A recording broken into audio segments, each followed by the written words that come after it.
Now, back to the Golden State Report with Mike Ray. David Stone is a registered representative of Lincoln Financial Advisors Corp., a broker-dealer member SIPC, and a registered investment advisor. Stone Consulting Group is not an affiliate of Lincoln Financial Advisors.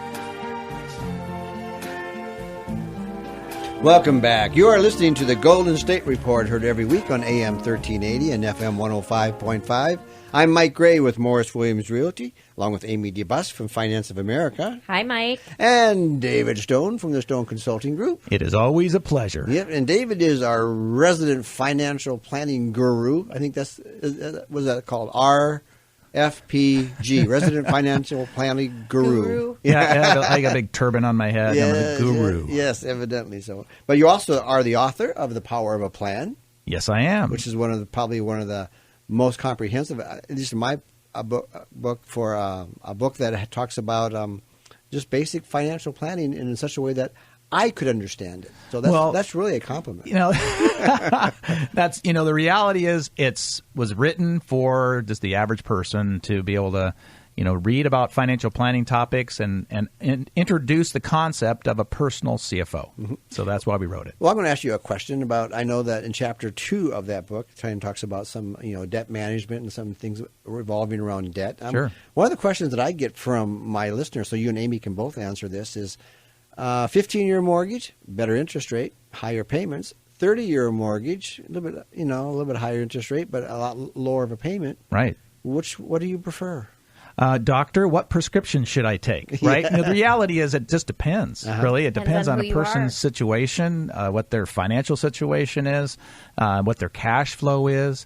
Ideally, a 15-year mortgage, if you can handle it and your cash flow, much better choice for you in terms of money being saved. Mm-hmm. I mean, in Chapter 2 in the book, I actually give an example of a $500,000 mortgage, and I actually went through a 30-year versus a 15-year, and the difference was $859,000 of total payments and interest for a $500,000 loan at 4% interest versus $665,000 of interest or total interest payments. So it's like almost $200,000 savings over the life of the loan. So that's savings huge. On a 15-year is staggering. Yeah, it's amazing. So if somebody has the ability to do that, you can have your loan officer run the numbers. Amy can run the numbers and just say, look, I can run them too. Just pull out the trusty HP and just kind of say, this is what the difference is. But it's a huge difference to someone. Now, can you afford it? That's a whole different discussion. It was kind of interesting because I'm a big believer in using interest. If I can use someone else's money, mm-hmm. Yes, I like using other people's money. You and I have the same philosophy right there. So. And when it's really, really cheap money, mm-hmm. that even makes it better. But my wife, Sabrina, she's kind of like the emotional side of the family. And not that I don't get emotional, because I do. I'm kind of emotional right now thinking about interest. But she wanted me. Money makes him emotional. It gives me a headache, okay? It's a beautiful thing to help people do better. What about OP's money? OP? OP.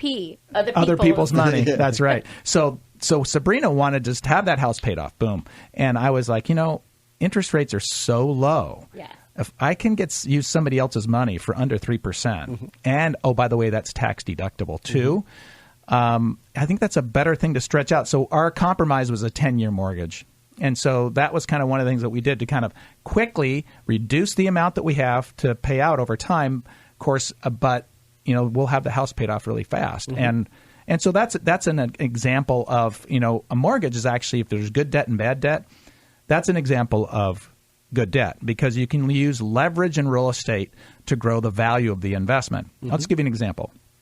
Really simple math. So if you're driving down right now, if you're driving on I-80 or wherever you're driving and you're trying to get the math, I think it'll be even easier. But don't swerve. The person ahead of you is braking. Be careful. Okay. All right. So if you had a $100,000 home, and make the math really easy, $100,000 home, and the home value increased from 100 to 110, what was our rate of return? 10%. 10%. Pretty straightforward, right? So now I changed the dynamics around that, and now instead of having my home be – it's a $100,000 home still, but now I just took a mortgage out, and I borrowed $90,000. Mm-hmm. And that house went from 100 to 110. Mm-hmm. What's my rate of return? Same, 10%. It actually is higher. And here's how. Because my equity doubled. My equity in my home, my rate of return went from $10,000 to $20,000. So I had a doubling of my income, 100% return on my investment. Now, there's some cost for the loan and other things like that. But the reality is by using leverage in real estate, you can buy more and more properties and duplicate that, right? That's kind of the message of real estate. So anyway, so there's good debt. So that's a leveraged debt in a mortgage is not a bad thing, in my opinion. The loan can't be called if you do it right. And maybe we'll make sure you do it right. You can't have the loan called. So you have this ability. As long as you make that payment, you're in good shape. Now, let's talk about bad debt for a second. So I had a client come into me the other day. Actually, this is a few years ago. And she approached me and said, I have about $30,000 that I want to invest. And I said, oh, that's fantastic. Let's help you do it.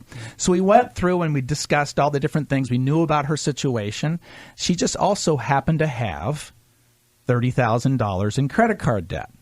And she had about $15,000 in a MasterCard she was charging about 21%, and then a Visa card that was like 28%. So between the two of them, about 25%. Mm-hmm. So I looked at her situation. And I said, oh, I have the greatest investment for you. You would not believe the investment I have for you. Whenever David says that, people, this is going to be a tough pill to swallow. That's right. Okay. So I said to her, I said, look, how does 25% per year, tax-free, guaranteed, sound to you? And she said, oh, I love it. What is this investment that I can get 25% tax-free guaranteed? And I said, it's $15,000 we're going to invest in this company called Visa, and $15,000 we're going to invest in this other company called MasterCard. And we basically took it and we paid off her credit cards. So the reality, in fact, she cut up her cards. I was going to say, that's the next step. And I got a picture of them in the book, so it's kind of fun. But the reality is so that's bad debt, right? The revolving debt is bad debt. You want to just get rid of it. So if we're working on cash management, which is what the whole chapter is about in Chapter 2, it's about identifying where the income's coming in and where the expenses are going out. So now, also in Chapter 2, you have kind of an example of a budget, an outline of a budget. Right. Talk about that. Yeah. So I don't like to call it a budget. A budget is a spending plan. Yes, we want to look at the positives of spending, right? So we like the spending plan idea, but the reality is we have in the back of the book, there is an example of that. Of course, you can get that anywhere online, right? And we have a little Excel spreadsheet that we'd be happy to send out to anybody if they want to use it as kind of a way to a starting point, right? To like coming up with the categories is always kind of like, well, I forgot about my internet service provider, for my home. Right. Or, there's certain things, these invisible expenses like the wear and tear on the tires of my car or my roof. How often do I replace the roof? Well, it's once every 30 years or whatever the crazy thing is. So, yeah, there's the budget.